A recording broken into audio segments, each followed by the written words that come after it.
নির্বাচনী মাঠের নাটকীয় মোড়, বিএনপির মহাবিপদ ও জামায়াতের উত্থান। বাংলাদেশের দ্বাদশ জাতীয় সংসদ নির্বাচনকে ঘিরে রাজনীতির অন্দরমহলে এখন বইছে প্রবল ঝড়। ভোটের দিন যত ঘনিয়ে আসছে, জনমনে উৎকণ্ঠা আর রাজনৈতিক দলগুলোর মধ্যে সমীকরণ মেলানোর লড়াই ততই তীব্র হচ্ছে। কিন্তু এবারের নির্বাচনে সবচেয়ে বড় চমক হিসেবে আবির্ভূত হয়েছে আইনি মারপ্যাচ এবং ঋণখেলাপির বোঝা। বিশেষ করে দেশের প্রধান বিরোধী দল বিএনপি এখন এক চরম অস্তিত্ব সংকটের মুখে দাঁড়িয়েছে। অন্যদিকে এই শূন্যতাকে কাজে লাগিয়ে জুলাই বিপ্লবের রাজপথ কাঁপানো নায়ক হাসনাত আবদুল্লাহ এবং বাংলাদেশ জামায়াতে ইসলামীর প্রার্থীরা যেন ফাঁকা মাঠে গোল দেওয়ার অপেক্ষায় আছেন।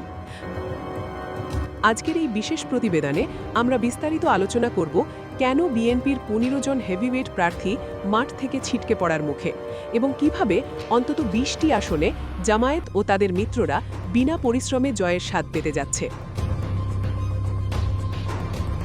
শুরুতেই আমাদের নজর দিতে হবে কুমিল্লার দেবিদ্বার তথা কুমিল্লা 4 আসনের দিকে। এখানে এক অভাবনীয় নাটকীয়তার সৃষ্টি হয়েছে। এই আসনের 4 বারের সাবেক সংসদ সদস্য এবং বিএনপির হেভিওয়েট প্রার্থী মঞ্জুরুল আহসান মুন্সির নির্বাচনী ভাগ্য এখন সুতোর ওপর ঝুলছে। মুন্সি সাহেবের বিরুদ্ধে অভিযোগ, তিনি বিপুল পরিমাণ ব্যাংক ঋণ পরিশোধ করেননি।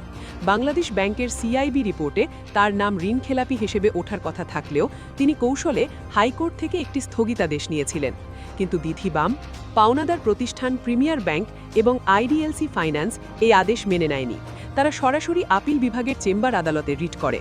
ফলশ্রুতিতে চেম্বার বিচারপতি হাইকোর্টের সেই সুরক্ষা কবচ 8 সপ্তাহের জন্য স্থগিত করে দিয়েছেন। এর সহজ অর্থ হল, নির্বাচনের আগ পর্যন্ত মুন্সি সাহেব আর আইনি সুরক্ষা পাচ্ছেন না। রিটার্নিং কর্মকর্তা যখন যাচাই বাছাই করবেন, তখন তাকে ঋণখেলাপি হিসেবে গণ্য করে প্রার্থিতা বাতিল করতে তিনি বাধ্য হবেন। আর এই আইনি ধস যেন জুলাই বিপ্লবের অন্যতম কারিগর এবং জাতীয় নাগরিক কমিটির হাসনাত আবদুল্লার জন্য রাজকীয় পথ তৈরি করে দিয়েছে।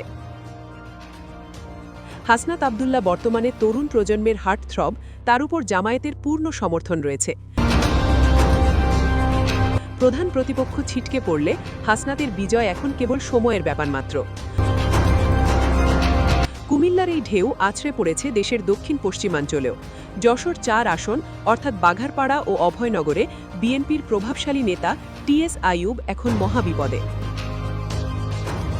ঢাকা ব্যাংক কর্তৃপক্ষ সরাসরি রিটার্নিং অফিসারের কাছে চিঠি দিয়ে জানিয়েছে যে আইয়ুব সাহেব একজন বগমাপের ঋণখেলাপি এবং তার প্রার্থিতা যেন কোনোভাবেই গ্রহণ করা না হয়। যশোরের রাজনীতিতে টিএস আইয়ুবের একটি বিশাল ভোট ব্যাংক থাকলেও এই আইনি জটিলতা তাকে মাঠের বাইরে পাঠিয়ে দিচ্ছে।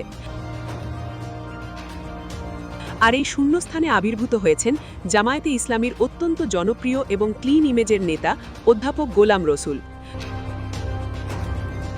5ই আগস্ট পরবর্তী সময়ে এই এলাকায় জামায়াতের সাংগঠনিক ভিত্তি বহুগুণ শক্তিশালী হয়েছে। বিশ্লেষকরা বলছেন, বিএনপির প্রার্থী বাদ পড়া মানে হল অ্যান্টি আওয়ামী লীগ এবং বিএনপির সমস্ত ভোট এখন একচেটিয়াভাবে দাঁড়িপাল্লায় গিয়ে পড়বে। রাজনীতির ভাষায় একে বলা হয় ফ্রি ওয়াকওভার। কোনো প্রকার বড় সংঘর্ষ বা প্রচারণার লড়াই ছাড়াই জামায়াত এখানে বিজয়ের মালা পড়তে যাচ্ছে। বিএনপির তথাকথিত দুর্গ হিসেবে পরিচিত বগুড়া 1 আসনেও একই লজ্জাজনক পরিস্থিতির সৃষ্টি হয়েছে। সোনাতলা ও সারিয়াকান্দি এলাকায় বিএনপির তুরুপের তাস ছিলেন আলহাজ কাজী রফিকুল ইসলাম। কিন্তু নামের আগে আলহাজ থাকলেও ব্যাংকের টাকা ফেরত না দেওয়ার গ্লানি তাকে নির্বাচনী মাঠ থেকে ছিটকে দিয়েছে। রিটার্নিং কর্মকর্তার টেবিলে প্রমাণিত হয়েছে যে তিনি একজন সার্টিফাইড ঋণখেলাপি।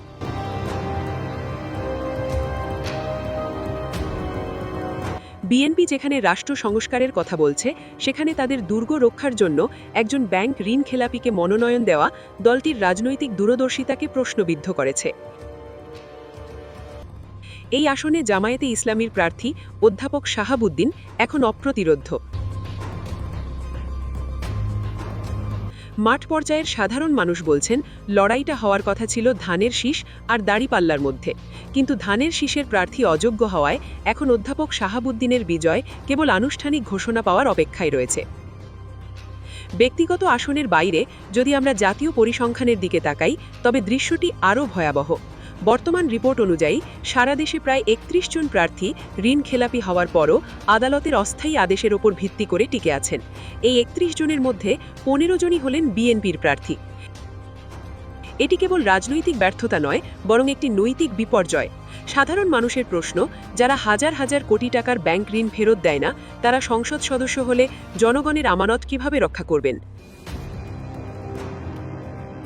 বিএনপি যেখানে মানুষকে ফ্যামিলি কার্ড বা জনকল্যাণের স্বপ্ন দেখাচ্ছে, সেখানে তাদের ১৫ জন নেতার বিরুদ্ধে ব্যাংক লুটের অভিযোগ দলটিকে বড় ধরনের বিব্রতকর অবস্থায় ফেলেছে। আইনি বিশেষজ্ঞদের মতে, এই ১৫ জন প্রার্থীর আদালতের স্থগিতাদেশ যে কোনো মুহূর্তে ভ্যাকেট বা বাতিল হয়ে যেতে পারে। আর যদি নির্বাচনের ঠিক আগ মুহূর্তে এমনটি ঘটে, তাহলে বিএনপি এসব আসনে আর কোনো বিকল্প প্রার্থী দেওয়ার সময় পাবে না। এর সরাসরি সুবিধাভোগী হবে জামায়াতে ইসলামী এবং তাদের মিত্ররা।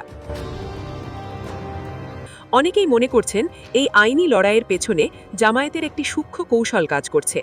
জামায়াতের লিগ্যাল উইং যদি সক্রিয় হয় এবং ব্যাংকগুলোকে আইনি সহায়তা দিয়ে আপিল বিভাগে নিয়ে যায়, তাহলে বিএনপির এই ১৫ থেকে ২০ জন প্রার্থী রাতারাতি অবৈধ হয়ে যাবেন।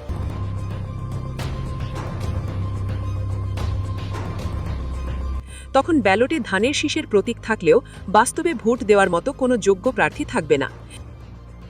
এই ২০টি আসন জামায়াত বা তাদের জোটের শরিকদের জন্য ফ্রি হিটের মতো কাজ করবে। রাজনীতির মাঠে ঘাম না ঝরিয়ে কেবল আইনি প্রক্রিয়ায় ২০টি আসন দখল করা হবে জামায়াতের জন্য এক বিশাল মাস্টার স্ট্রোক। পরিশেষে বলা যায়, বাংলাদেশের রাজনীতিতে আগামী ১২ই ফেব্রুয়ারি পর্যন্ত এই আইনি নাটক চলতেই থাকবে। বিএনপি যদি মনে করে থাকে যে আইনের ফাঁক ফোকর দিয়ে ঋণ খেলাপিদের সংসদে পাঠাবে, তবে তারা জনগণের আবেগ বুঝতে ভুল করছে।